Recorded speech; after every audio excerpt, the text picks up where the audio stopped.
Mummy, आप इतनी अच्छी एस्ट्रोनॉट हो, फिर ये अर्ली रिटायरमेंट क्यों? क्योंकि बचपन से मेरा बस एक ही सपना था, जिसके लिए मैंने लाइफ में बहुत कुछ खोया और छोड़ा। लेकिन अब इस अर्ली रिटायरमेंट के जरिए मैं बस तुम दोनों के साथ और पास रहकर बिना किसी हड़बड़ी की जिंदगी जीना चाहती हूँ। सास की बात सुनकर काजल मुस्कुराकर चली जाती है। उसी शाम ऑफिस से घर वापस आकर अजय अपनी मम्मी के पास बैठता है। मम्मी, क्या हमारी स्पेस ऑर्गेनाइजेशन कोई नया स्पेस मिशन प्लान कर रही है? क्या मिशन है, बताओ ना मम्मी। हे भगवान, शरीर इतना बड़ा हो गया लेकिन दिमाग आज भी बच्चों से गया गुजरा है। घर में आया नहीं कि सवाल शुरू। तो तुम जवाब दे दो ना। मैं क्या जवाब दूं? जैसे तुझे मेरे रिटायरमेंट के बारे में पता ही नहीं। इतने समय से तूने मुझे ऑफिस जाते हुए देखा क्या? फिर मुझे कैसे पता होगा? जा, तेरी पत्नी से पूछ, वो रोज ऑफिस जाती है। माँ की बात पर अजय आवाज लगाकर काजल को बुलाकर वही सवाल उससे भी पूछता है, पर काजल उसका कोई जवाब नहीं देती। और बोलो पत्नी से पूछने के लिए। मैडम जवाब ही नहीं दे रही। सवाल जायज हो तो जवाब मिलेगा ना।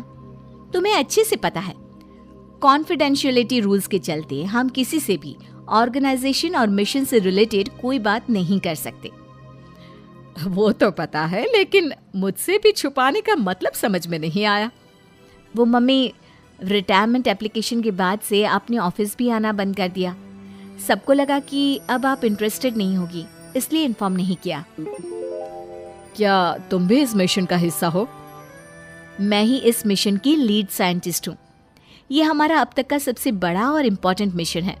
अगर ये सक्सेसफुल हो गया तो दुनिया में हमारे नाम के साथ मेरा प्रमोशन भी पक्का है। आ रही हो या जा रही हो? भाई, हमें तो तुम्हारी शक्ल देखे लगता है सदियां बीत गई। मैडम कब आती है कब जाती है कुछ पता ही नहीं चलता। अरे ऐसा कौन सा मिशन है जिसने सुबह रात घर परिवार सब भुला दिया? मिशन तो मैंने भी बहुत देखे हैं और गई भी हूँ, पर ऐसा हाल कभी नहीं हुआ। मम्मी, मैं आपकी चिंता और गुस्सा समझ सकती हूँ, पर ये स्पेस मिशन आज तक के सभी मिशन से बहुत अलग है। अच्छा, जरा मैं भी तो सुनूं, ऐसा क्या है इसमें? आई एम सॉरी मम्मी, मैं नहीं बता सकती। भूलो मत, मैंने रिटायरमेंट अप्लाई किया है, लेकिन रिटायर होने में अभी 7 महीने बाकी है, जिसके हिसाब से मैं आज भी ऑर्गेनाइजेशन का हिस्सा हूँ। तो मुझे बताकर तुम कोई रूल नहीं तोड़ रही। मुझे सब याद है मम्मी, और मुझे ये भी पता है कि अगर आप साथ दें तो मिशन के लिए बहुत बड़ी मदद साबित होगी। पर सीनियर्स ने रूल बनाया है कि इस मिशन की इंफॉर्मेशन सिर्फ उन्हीं के पास होगी जो इसका पार्ट है, और मुझे तो उन्होंने खास अपने पास बुलाकर ये समझाया था।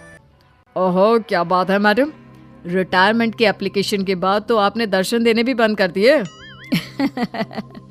अरे सर, अगर ईद का चांद रोज निकला करता तो क्या उसका स्वागत इतने जश्न से होता? तो ये है हमारी टीम जो सब कुछ भूल कर दिन रात इसी मिशन पर काम कर रही है। अगर आप भी हमें ज्वाइन कर ले तो सोने पर सुहागा हो जाएगा।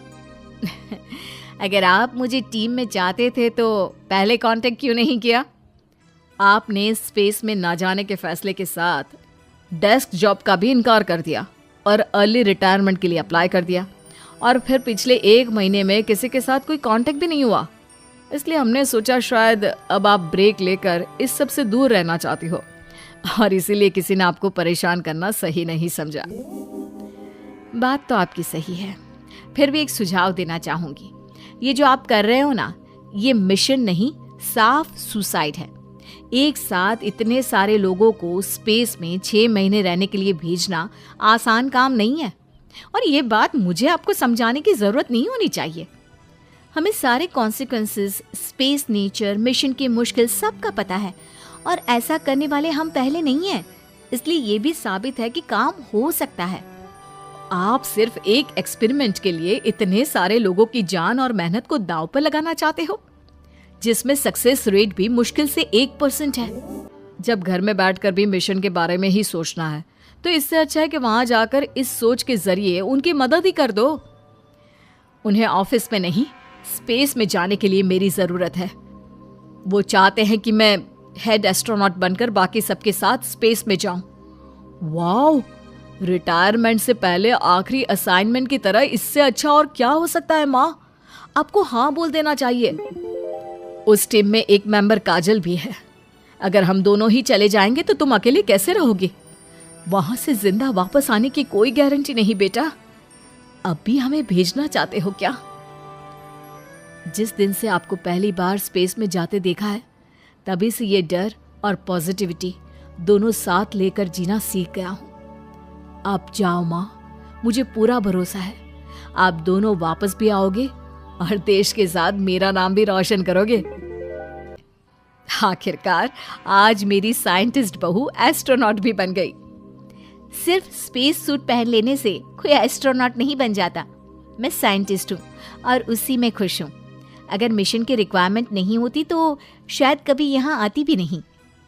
इसी तरह दिन पर दिन स्पेस की अनेक मुश्किलें और दिक्कत सहते हुए देखते ही देखते 6 महीने बीत जाते हैं और नामुमकिन को मुमकिन करके दिखाते हुए सब सही सलामत अर्थ पर वापस आ जाते हैं, जिसके बाद से दुनिया भर में ये मिशन सास बहू की अंतरिक्ष यात्रा के नाम से मशहूर हो जाता है।